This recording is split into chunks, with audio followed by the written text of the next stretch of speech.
All right. Alrighty. Well, let's jump on in. Like Richard said, I'm Erin Hamilton. I am an associate director here in University Housing, and Richard is an assistant director here in University Housing. And we're going to talk a little bit about what UC has to offer. So, next slide here. All right, so first up, let's talk about living here, right? Why live in university housing here at UC? So, in this presentation, we'll share an overview of campus housing, how our residential programs provide engagement, opportunities for learning, um, excuse me, I said that wrong, but you guys know what I'm trying to say. Meal plan info, and the next steps in Q&A. As Richard stated earlier, this will be recorded, and then we'll also have the Q&A chat feature, and he'll be answering questions in there as I'm talking, and then vice versa when he's talking. So feel free to add things into the chat. All right, so let's touch a little bit on your experiences. So residence hall, living enhances your ability to live cooperatively, meet other people, improve communication skills, problem solve, improve interpersonal relationships, and appreciate other cultures. It is proven through several different studies across universities across the country, as well as at UC, that students are more successful when they live and learn to inhabit spaces with their peers. We also we'll talk later about some LLCs, which are living learning communities, and some other cool opportunities for students living in university housing. So you'll definitely want to stay tuned for that. But we can hop to the next slide. So some of the support that we offer for first year students are various levels of our professional staff. So you can see over here on the left of the screen in red, where it's checked off, we have resident advisors, which are your RAs. I'm sure everyone's heard of RAs. We have then CCs and ACs on our residence education and development side of the house, which are community coordinators and area coordinators. Both are full pro staff that live within the residence halls. So they offer 24/7 support for those students that are living in the halls that may need something, as well as the RAs, right? And then our neighborhood operations coordinators are also in the halls. They serve as our professional staff members on the housing services side of university housing, and do a lot of things like room changes, maintenance, requests, things like that. You'll see on the right, we obviously offer here in university housing quiet hours, living learning communities, and special interest floors. As I mentioned, Richard will touch on that here in a bit. Program topics, study skills, test taking, time management, and more. Our residence education and development department has a lot of great programs put on by RAs and other staff members. So that's something that definitely no other student who's not living in university housing gets to experience. Faculty sessions, especially those within the living learning communities. Sometimes they'll have guest speakers. They do, different programs and events, which is also really exciting. Connections to campus resources, and then informal study groups. Again, we'll touch on it with the LLCs a little later, but it's really, I think, a great benefit of living with your peers, right? Your chances of you having somebody that is in one of your classes or in a similar class, maybe at a different time block, right, that live on your floor and near you they're huge. Let alone just in your building, right? It serves as a great resource, especially if you want to study, or let's say that you have a certain topic that was covered in class that you're not really getting, right? And you need a peer to explain it to you. Perfect opportunity. We have great study spaces, and then also, pool tables and other fun activities going on in the halls so that you can create that community as well. Now, I think we're going to jump into what university housing has to offer as far as our types of living environments. So first, we have our traditional halls. Those are Calhoun, Dabney, Daniels, and Siddall. Siddall was recently renovated. It's right over by Market Point Dining Court. Sorry, couldn't think of the word, but yeah, it's right over by there. Siddall also, like I said, is brand new. It's super nice. Students are loving it. It also has a small kind of satellite, which is like miniature, meaning rec center in the bottom, which is also proven to be very, very popular. So it has some great things to offer. The rooms within these 4 traditional halls are singles, doubles, triples, or quads. They have kitchenettes or lounges on each floor, and then large community space on the ground floors. So the kitchenettes are utilized a lot by students. Most students, obviously, if they're living in our residence halls, have meal plans. However, you might want to cook cookies or something different, and the kitchenettes are a great place to do that with your friends. And then obviously the lounges and the community spaces, as I mentioned previously, great for hanging out, meeting people. A lot of your RA programs and maybe LLC or study groups, right, will be hosted in those areas. So they're really just kind of serve as your living room for your residence hall. Next, we'll talk a little bit about junior suites and suite style halls. So we have Marion Spencer, Stratford Heights, Campus Rec Hall, which you might hear called CRC, Schneider and Turner. Schneider and Turner, you might also hear them referred to as a JPLEX. We love an acronym here at UC, so I'm sure when all of you are here next fall, you'll learn all of them. Some of our most popular floor plans within these junior suite and suite style halls are 2 double bedrooms or 4 single bedrooms with shared bathrooms per suite. 2 bedroom, 2 person with shared bathroom, 3 and 4 person open suite with shared bathroom per suite. And then they all obviously have common living area in each suite and co-ed floors with same gender suites. Again, this is just more of, we'll talk about apartment styles next, but more of kind of an elevated from your traditional hall. But all are great opportunities, and really you can't go wrong with any of them. They all provide that community and togetherness that you're searching for. It's just the junior suite and suite style, and they have more roommates for you to kind of bond with and live in close quarters. So then our last style here in university housing is apartments. As I mentioned, we have Morgan's Hall, Scioto, Union on Tap, University Park Apartments, and then University Square. You'll also hear, obviously, Union on Tap referred to as Union or University Park Apartments, UPA, and University Square, U Square. So like I said, all acronyms, but these are the halls. I will also point out that you can take virtual tours and view floor plans on our website. I believe at the end here, we'll have some QR codes and different things that'll take you straight to our website, or we can put it in the Q&A discussion as well. But that's a super great way if you're looking for, a specific answer that maybe we can't answer today, or you really just are more of a visual person. Perfect place to go is our website. These are designed to support year-round occupancy. Fully furnished apartments feature living room, kitchen, bathrooms with single and multiple occupancy bedrooms. So again, they're a great option. Morgan's and Scioto are both really, really great locations, if you ask me. They're right by Marion Spencer, which is the hall that our university housing office is in. And they're kind of central on campus, which is always great. I know everybody loves a good walk, but it's always great to be close as well. And then obviously you can't go wrong with Union on Tap, UPA, or U Square. Again, all great options. You might be wondering if in those apartment styles and the junior suite and suite styles, if resident assistants, RAs, are still in those halls. I know traditionally you think, oh, they're just in the traditional halls where we have the giant communal bathroom, right? And you really want to get that traditional experience. We have RAs in all of university housing and all types. So you're still going to get that programming and event and tight-knit community feel no matter where you live, which is something that I think is really unique that UC has to offer. All right, thanks, Erin.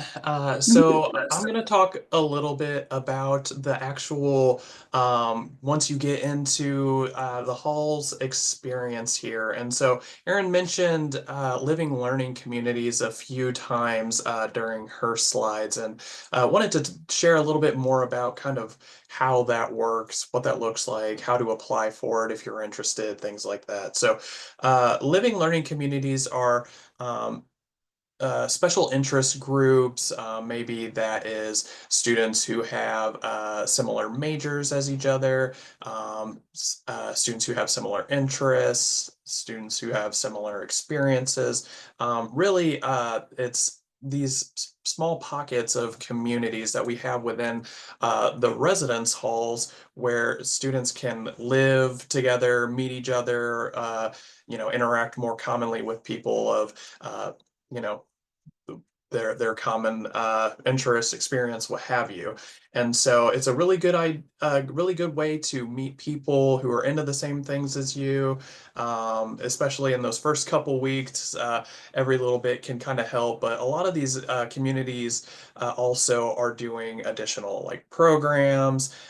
If you're in a learning community with people who have the same major as you, you're probably going to be in the same classes as these folks. So it's really nice to just plus like get to go to all the same classes with your roommate or your neighbor and things like that. So it's a really helpful way to get connected to people really quickly once you're in the residence hall. So we do highly recommend our Living Learning Community program.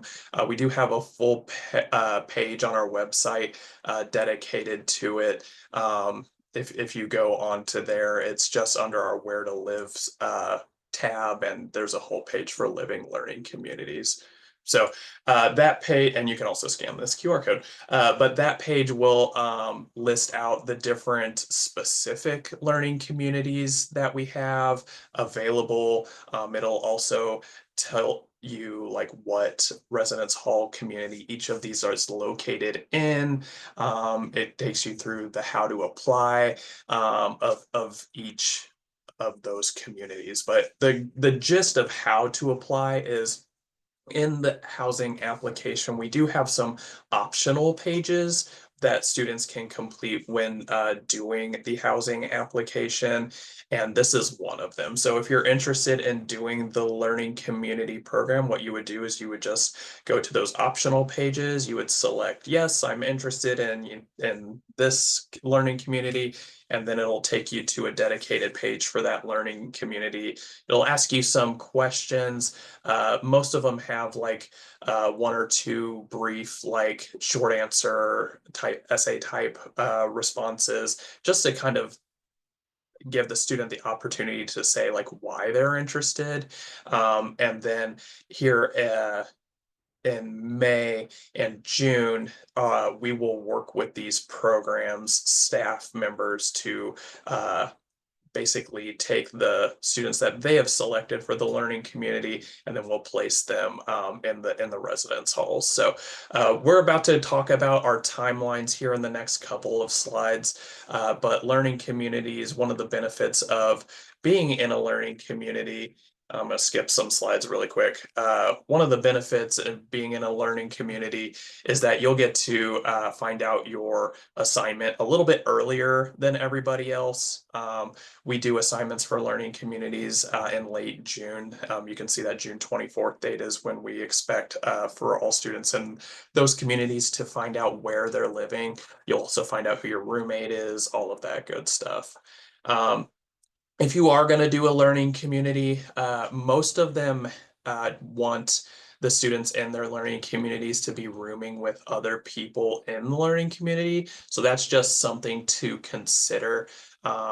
If you want to do a learning community, it might be in your best interest to talk to your person that you want to live with if you already have that person identified and say like, hey, I want to live in this learning community. We should both apply. Or if the other person doesn't want to apply, or that maybe if one of you gets selected for the learning community. Going random, we actually see, with a random roommate, we actually see typically higher rates of success and student satisfaction than living with people that you already know. So we're proponents of going with random roommates, but I understand that that might be a little uncomfortable for people, and people like to go with the folks that they know. But going random is definitely also a good thing. We see a lot of success there. So we'll jump back to this timeline more here in a little bit. I did skip ahead a couple slides. So what we're going to talk about next is our meal plan options and what we have available in terms of eating on campus in your first year. So for students who live in the residence halls as first years, we have what we call the residential meal plan, also known as our all access plan. This is essentially an unlimited meal plan. You can swipe into our dining centers as much as you want. We also have meal exchange programs at the University Center facility where you can exchange a swipe for like meals at, like, we have a place called like the Halal Shack, which has like really good food, or Bearcats Cafe, which kind of has like takeout. Like there's like burrito bowl type things, breakfast burritos, barbecue, like things like that. So we have a lot of different variety or types of food that you can get with your meal plan beyond just like the dining core experience. We also have the option for students to add on Bearcat Cash, which is a really nice thing that our students like. You can use Bearcat Cash to essentially get food at other retail locations on campus. We have Chick-fil-A, we have Subway, there's Starbucks. It also works at like the bookstore and other retail places. So Bearcat Cash, highly recommend getting that for your student if you're on the fence. Students really appreciate having that some even more flexibility for where they can eat.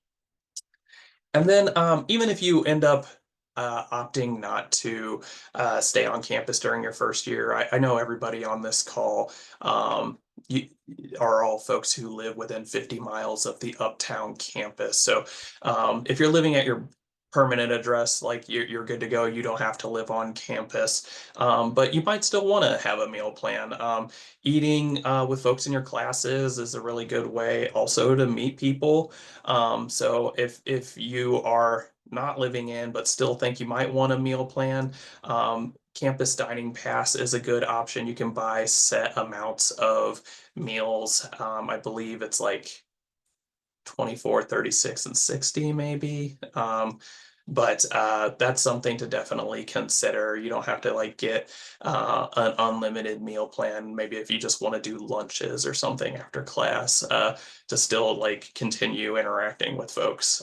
That's a good option to explore as well. And then here we have listed out just a couple of the options that I've already talked about. I talked about the meal exchange program. We also have a registered dietitian on staff. So if any of your students have, you know, pretty specific dietary restrictions, we always have someone available who can kind of help like plan meals or like help identify like where you can go get specific food if it is often difficult for your student to find stuff that works for them. All right, and then let's talk about the housing application timeline. So, what I'll say here is that all of the dates that you're seeing in red are university deadlines, and then anything that you're seeing in black, those are housing specific deadlines. So that can kind of help you read the timeline a little bit easier. And when it says August 1, we're talking about August in 2024. So that can kind of help orient you to where we're at in the timeline. So on January 28th, the housing application opened for our incoming first years. And then the next date on the timeline that we have for housing is when the application is expected to close. And that here is here in about 2 weeks on May the 1st. So if you are thinking about living in housing as a first year, you got about 2 weeks to get your application in before we are closing it. And then a lot of people are often interested in, what happens over the summer with the timeline, especially assignments. I did talk about when LLCs receive their assignments. We also have special populations who are getting assigned here. Often this is going to be students with like maybe different accommodations or athletes or students in other specific like academic programs that have to get assigned early. That's usually who we're talking about with special populations. This accounts for maybe like a fifth of our incoming first years usually. The vast majority of students are going to be finding out their housing assignments here on this July 17th date. So this is the big date for most of our incoming students. So most students will find out their roommates, their hall locations in July on the 17th. A couple things to remember with housing is that all students in housing have to be students, and that comes along with all the things that are required with the university, such as make sure you're going to orientation, make sure you're signing up for classes. The orientation deadline is July 11th, signing up for classes is August 1, so make sure that you're doing those things as well. Um, and then the only other thing, we'll usually send out specific move-in information alongside these assignment letters in July. If you're part of this June group, you'll get an individual communication with move-in information around the time that the rest of the assignments are going out in July. But usually, if you're wanting to plan move-in, it typically happens the Tuesday, Wednesday, and Thursday of the week before classes. We're still finalizing that date, as far as I know, for this upcoming year, but we again have a page dedicated just to move-in on our housing website, and that's actually just its own tab. So if you're on the website, just look at the top of the screen. You'll see a move in button. Click on that and you can find all the information there. All right. Well, that is all of the planned material that we had to go over for you all today. Um, just want to really just say, I know all of you all have the option of living with us. And so we do highly recommend, we're obviously biased, but we have a great program here with alongside our colleagues in student affairs and the resident education and development program. So you'll see a lot of support from our team. You have a lot of advantages such as like proximity to resources, being surrounded by your peers and everything. So definitely recommend giving it some good thought. And if you're on the fence, feel free to ask us any questions you might have either on this call, or you're welcome to call or email our office directly following this presentation. So I'm going to go ahead and stop sharing my screen. And if anyone has questions, again, we've got that Q&A function here on the call. Please feel free to drop them in here.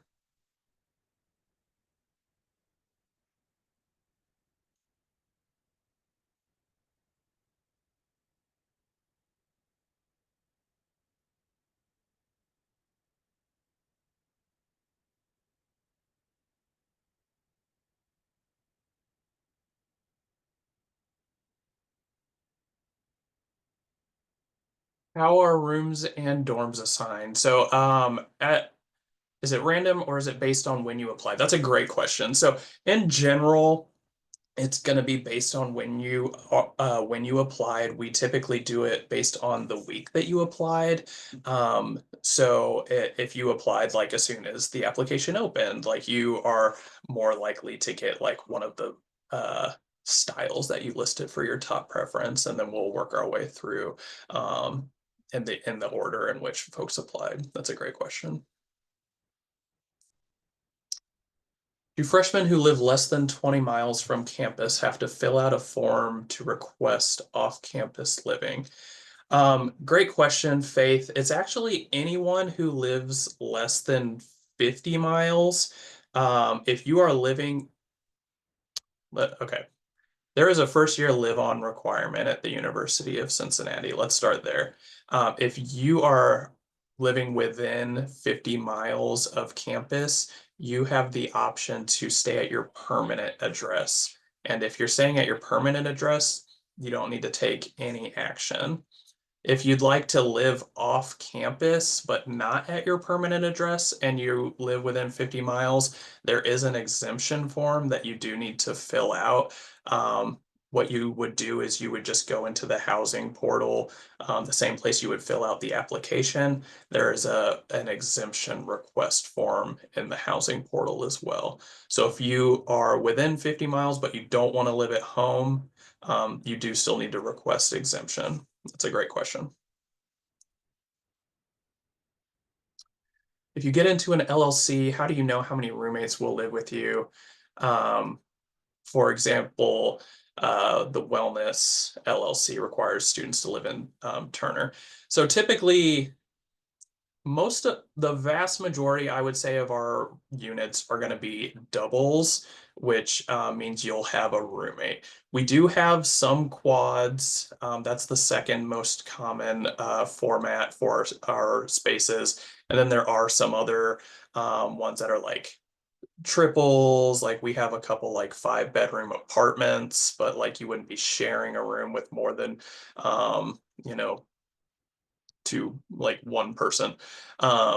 So for the most part, you're going to be living with one other person. If you're in a quad, I believe four people is the absolute most that is in any given bed space, and those are pretty sizable bedrooms. So most likely it's probably going to be one roommate.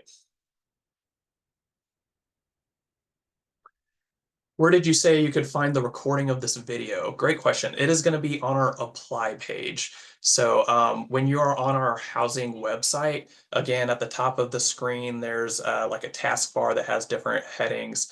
One of them should say apply. So if you just click apply, it takes you to the first year information. We'll post it up there by the end of this week. How do co-ed floors work with showers? Great question. Co-ed floors are generally going to be in our junior suite and suite and apartment communities. There's generally not co-ed floors in our traditional style communities where people are sharing the bathrooms. So that is a great question. You're typically not sharing a shower with somebody of the opposite gender of you if you're living in our default like assigned process, which is 99% of our students.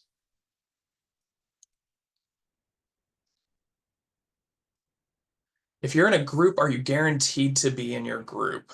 Um, Guaranteed is, I would not say guaranteed. You are highly likely and probable to live with your group. There are specific steps that you have to do in the housing application to confirm that the person in your housing group is who you want to live with. We only honor mutual request is the primary thing to remember as far as roommate request goes. And there's a reason for that. It's primarily for the student's benefit, although it might not always feel that way. But how it works, to give you the quick rundown, is one student will like create a roommate group and say like, here's, Bearcat, 2025 roommate group, and anyone can join. And so, if your student wants a particular person to come and join their roommate group, um, they might not want the person who comes in and joins that roommate group first. So if I don't want Erin to come and live with me, I need to be able to basically kick Erin out of that roommate group. And so we only put people together who have requested one way, and then the roommate group leader who created that group will also verify, yes, this is the person that I want to live with. So if it's not a mutual request, meaning the roommate group leader has verified and said, yes, this is the person that I want to live with, we don't put those people together. So it's important to make sure that all those steps are happening. And we do have walkthrough videos of the roommate request process on our how-to videos page. Highly recommend following along those because yeah. How do co-ed floors work with showers? This is kind of the same answer as with the bathrooms. Our co-ed floors uh, are typically only going to be in our junior suite, and apartment style community. So junior suite style, as Erin kind of mentioned, that's usually going to be like kind of that Jack and Jill style setup where it's like two bedrooms that are connected by a bathroom. So it's like four people sharing one bathroom. And typically all of those students are going to be the same gender. So those would be the people that you're sharing a bathroom with. And it kind of works the same with our suite style and our apartment style as well. In our traditional style halls, which is the one where it's like 50 people who might be sharing bathrooms and shower facilities, those are not co-ed floors. Those are all of the same gender on that floor. So they are not sharing showers, they're not sharing bathrooms with people of the other gender. So most of our floors are co-ed, but not in the traditional hall. And it's for the bathroom reason. Since many fridges won't freeze ice pack, where would my student house that? Um, uh, That sounds maybe a little bit like an accommodation request. So I'll talk broadly about requests for accommodations. If you are if your student has any specific needs, whether it be any sort of disability, even if it's temporary or permanent, we have what's called the Accessibility Resources Office on our campus, and they have a housing accommodations request process where if you need exceptions to certain things or if you needed to be provided with certain things, that's how you request it. So, for example, like if you need a fridge that freezes things, um, an accommodation may look like you can bring your own fridge, or we can assign you to a specific unit that has a fridge that freezes things. Really, what happens is you tell accessibility resources what you need, and then they look at, your documentation, and then they relay that information to us, and we go based on what accessibility resources tells us. So in this specific situation, with this request for mini fridges, what I would recommend you do is visit the accessibility resources page for housing accommodations, and I'll grab that link and post it in the reply to your comment. But that would be your first stop, is to basically say, hey, this is what I need. My daughter's recovering from surgery. And then they'll probably want a little bit of supporting documentation, but that's how that works. So, I see these last two questions. Give me just a second. I'm going to grab this housing accommodations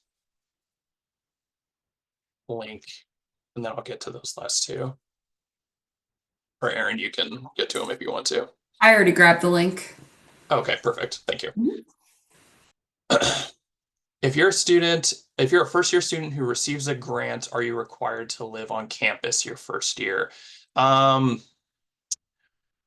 I do not know the answer to that. What I would recommend is contacting our financial aid office if you have questions about the specific terms of your of the money that you're receiving. Some of them like some do have some scholarship programs that cover housing.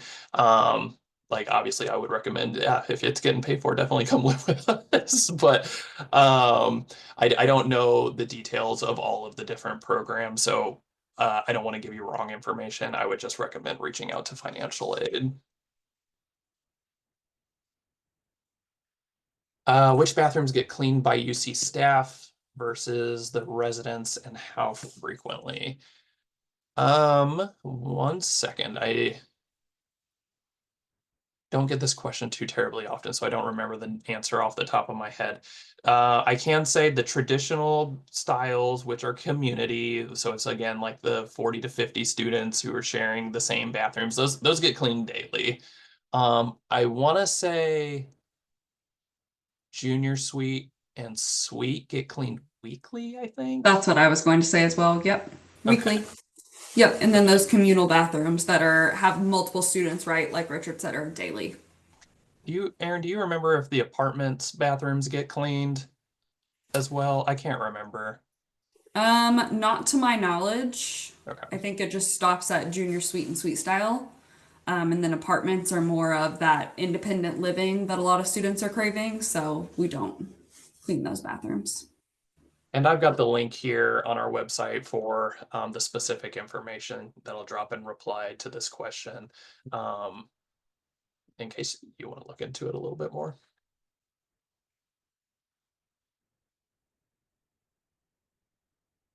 Are you able to go back into your housing application and change something on it? Absolutely. So, what I would say is up until we are doing assignments, you can go in and change something. You can go back in and apply to a learning community. You can go in and change your preferences. You can go in and change your roommate. Yeah, absolutely feel free to change stuff if you want. Once we start doing assignments, it is too late at that point because we can't undo things because it's kind of like a scaffolding process and builds on itself. But up until like pretty much at least early June, you should be able to adjust stuff. Do many freshmen live in the apartment style dorms or are those for upperclassmen? Great question. So we do have a couple of apartment style communities that are available for first years. They are Morgan's Hall and Scioto Hall. And then we do have some students who live in University Square and UPA as well. Um, and so we definitely do have a good amount of first years that live in our apartment style communities. One of the nice things about being a first year student in housing is you have the option to live in essentially any of the four styles, whether that's traditional, junior suite, suite, or apartment. In the subsequent years, when you're a sophomore and up, we really do focus on providing those students with apartment styles because after the first year, we find almost all of our students want apartments and not, the community style experience anymore. So that first year, yeah, you have all of the options, and then after that, we do offer apartment style communities.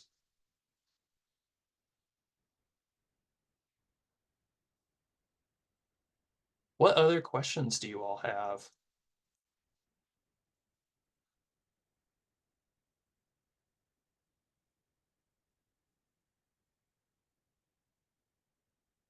Are there apartment options for upperclassmen that are actually on campus when looking for upperclassmen? It looked as though they were a drive away. Is that accurate? I would say all of our communities are walking distance. Some of them are a little bit like further of a walk than others. Like our CP Cincy community is probably more like a 10 to 15-minute walk as opposed to like 5. Um, but everything I would say is pretty reasonable walking distance. But even the ones that are a little bit further away, like CP Sensi, are also like still on our shuttle route. If they would rather not walk, it's definitely still accessible. But I would say most of our upper class communities are still very reasonable distance to like campus proper where all the classes are and everything.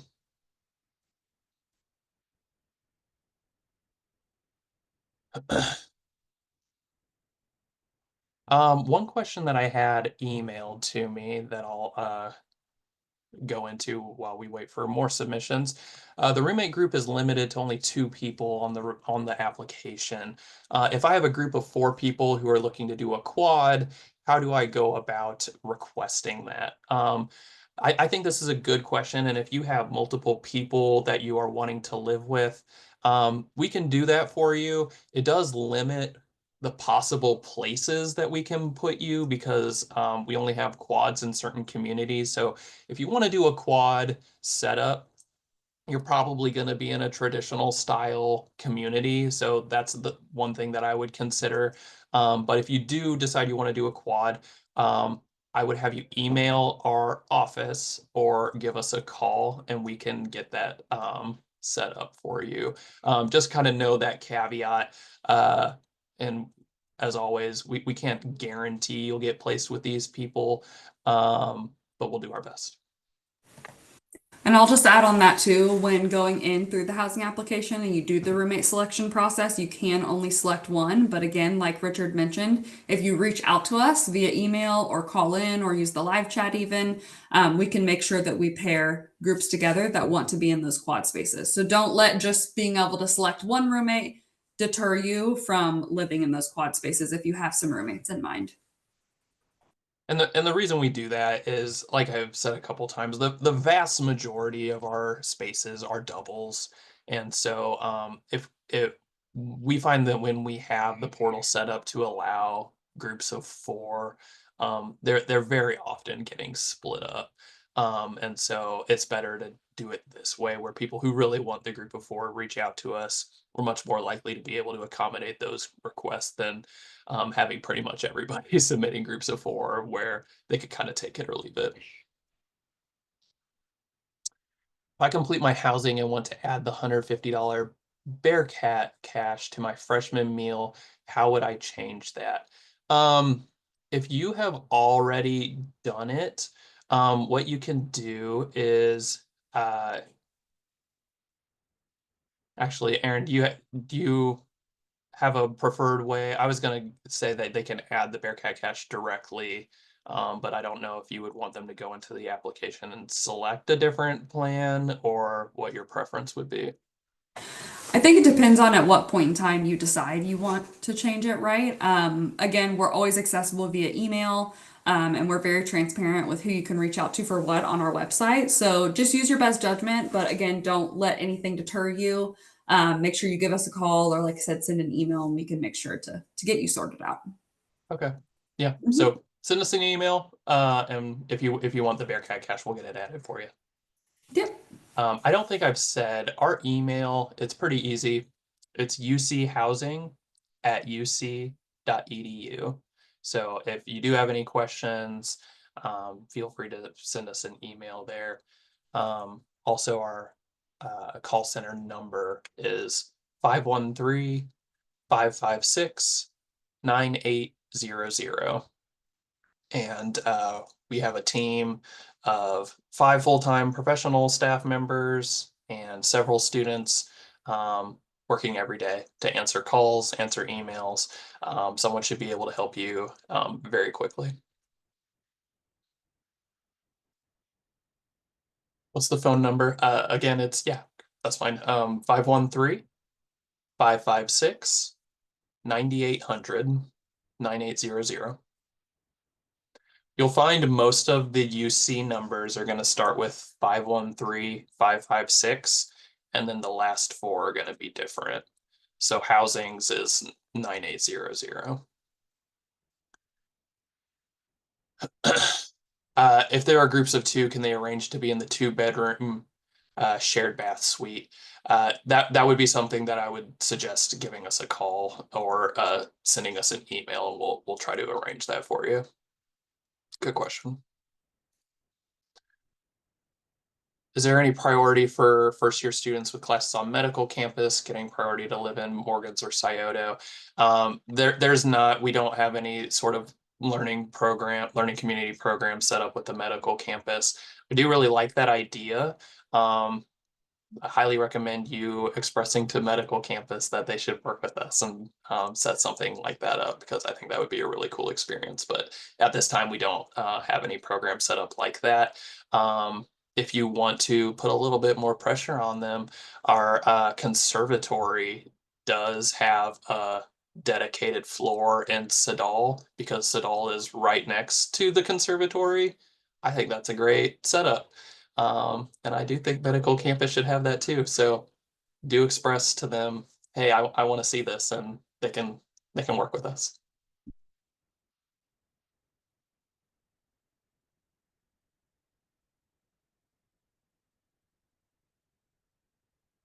Any other questions?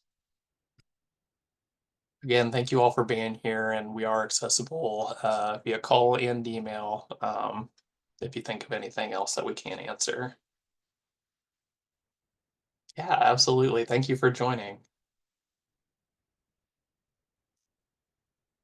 So questions are slowing down. I am going to go ahead and end the recording, but I am available to stay on for the remaining 13 minutes and continue to answer questions.